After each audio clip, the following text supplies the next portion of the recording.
YouTube, what is good? You know we're not wasting no time. Go like, comment, and subscribe right now.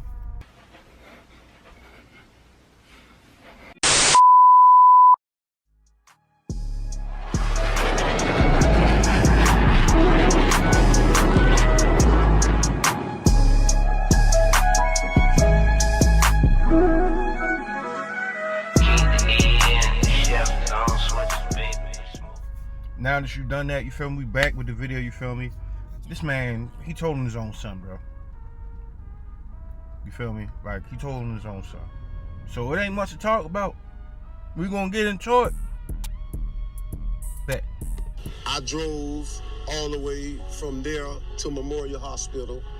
Shot in the back myself twice. Ratting on someone is always looked down on in the rap community, but what KSOO's dad did is pretty much unreal. In case you didn't know, KSOO's dad revealed that he would be telling on his own son so he could save himself. Needless to say, people are angry about this situation, and they should be, to be completely honest. So what did KSOO's day reveal about having zero regrets for snitching on his own son? KSOO is one of the main hitters from ATK, a Jacksonville-based gang that's allied with people like Young and Ace. Their main rivals are a squad called KTA, headed up by Fulio. The gang has had beef for a good few years now, but it really only came to attention in the mainstream when the ATK crew released a track called Who I Smoke. The track essentially just lists a bunch of dead KTA members, but since the track is so catchy and features a sample from the popular song 1,000 Miles, most people don't listen to the lyrics. The song became a viral sensation. You had teenage white kids on TikTok dancing around to a song that's talking about smoking on dead ops. It's honestly pretty morbid when you think about it. The juxtaposition of a happy tune with the lyrics that are talking about smoking on people like Bibby makes for a pretty ghoulish listening experience. Speaking of Bibby, that's one of Fulio's dead homies. Bibby was a 16-year-old high school student at the time of his death, attending Grand Park High School. Bibby went over to a friend's house to hang out one day after school. He and his homie were... If you haven't already, like I said before, Trap LaRosse, the Jacksonville documentary that he did on Patreon. They got one on YouTube, but they have it uncut on Patreon.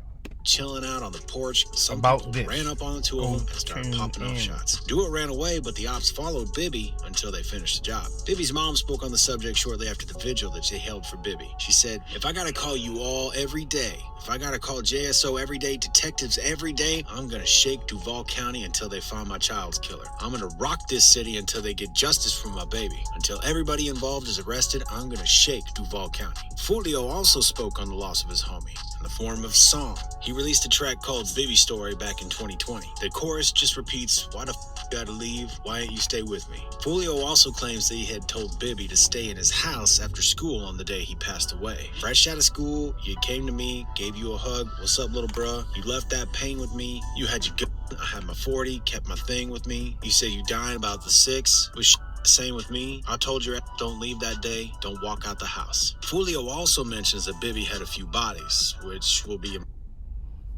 I got a question though, right? Why do they feel like it's cool to talk about the deaths after the person is passed, the bodies they got, after the person passes the point? Upon the release of Who I Smoke, KTA had to hit back with a track that would at least attempt to go against the ATK track. As a result, Fulio released When I See You remix. Fulio basically does the same thing Young and Ace and the rest of his homies did on Who I Smoke. He talks about all the dead ops he's smoking on. He also adds that the second he sees anyone from ATK is on site, he's popping off shots. He also brings up one of the darkest days in ATK's history. Back in 2018, a car pulled up next to the vehicle Young and Ace was riding in. We reacted to this. Was Ace, Ace's brother, and a few homies. Ace's brother, whose real name was Trevon Bullard, didn't make it out. I think, did we? Y'all tell me. I don't remember. I gotta look. Out of the car alive. Neither did Royale Devon Smith Jr.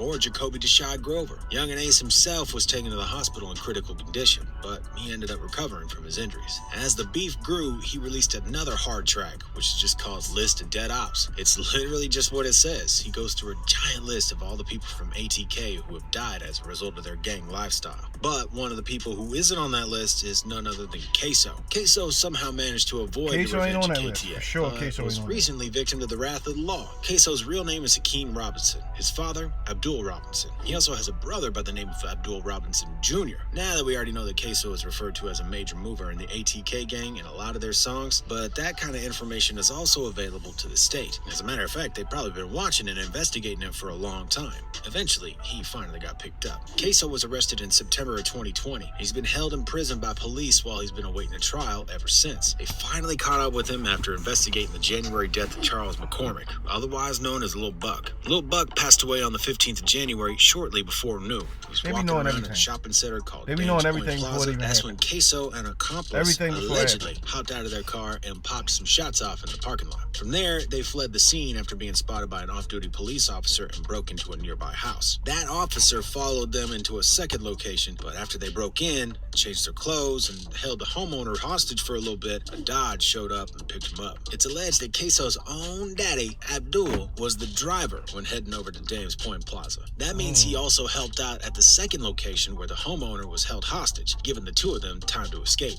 This also means that his father is an accomplice in both those crimes, and now awaiting trial alongside Queso. While being held in jail, Queso was seeking bond. In fact, a representative from his record label attempted to post the bond for him. That's when the court had also indicted him on charges over the death of Bibby we discussed earlier. Ever since then, both Queso's attorney and his sister have been fighting for his release from prison. The judge denied him bond because they believe he's a danger to society and could potentially threaten witnesses if he was released. I wonder why they think what the news on the story says is true, the police basically caught Queso and his dad red-handed. That being said, his defense disagrees. Although there's closed-circuit TV footage of two people at the Dames Point Plaza, Queso's attorney and sister both allege that the person in the footage is way too short to be Queso. Seems like they have a pretty solid defense, right? Well, not exactly. In exchange for a lighter sentence, Queso's dad decided that he's going to testify against his own boy.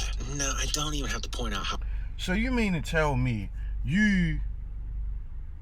y'all practically, in a sense, y'all got a fighting chance because you said this, you feel me? Yeah, but never mind. Don't worry about it. How crazy Let's that watch is. the video. Worst part of all this might be the fact that Abdul was driving when everything went down. The only real defense here is that Queso told him to stop when they ran into Little Buck completely by chance. But that's unlikely too, honestly. What makes this story even flimsier is the fact that he then drove to a completely random house to try to cover up their identities. It really doesn't look good for Abdul Robinson. To make matters even worse, Abdul Robinson Jr. and two other suspects aside from Abdul and Queso are attached to the crime. Now that's 3 members of the Robinson family who are implicated. It's unclear what each part they played in the crime, but it's all currently under investigation. Some of them could have been people who showed up to pick them up. Remember I asked you about that list of the top 10 or the rappers you believe? I believe Queso. He's one of them. Either way, Abdul doesn't seem I don't know like if he did this, but I believe he's decided that he's going to cooperate with the about police and tell him all I don't know if he did this for a lighter sentence. Of course, this set the internet on fire. Tons of celebrities have commented on Abdul's decision to testify against his own boy Queso. Charleston White spoke on it with Say Cheese, where he explained that as a father, you're supposed to stand in front of his son when he's in danger, not behind him. He ends the interview just saying, "Shame on you." 50 Cent made a now deleted Instagram post saying, "Damn it, man, I see it all now. You can't trust nobody." Queso's dad himself finally made a statement on why exactly he's about to snitch on his own boy, saying, "If it was me and my daddy shake a tip in a situation like this, I would have been freed my daddy a long time ago. No matter what my consequences would have been, no justification needed." Advertising on YouTube helps me reach engaged customers like Jenna, who's been searching for landscapers on Google. Like, no.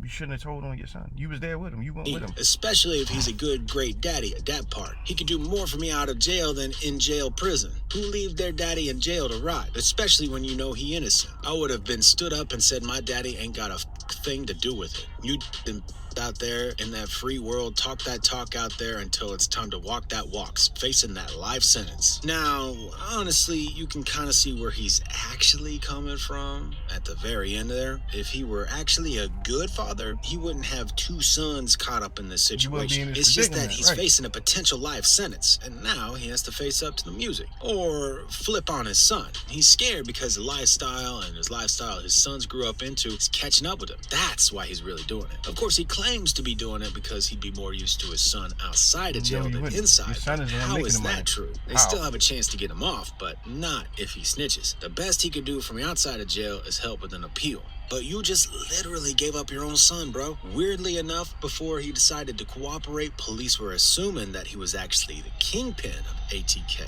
And now he's their star witness?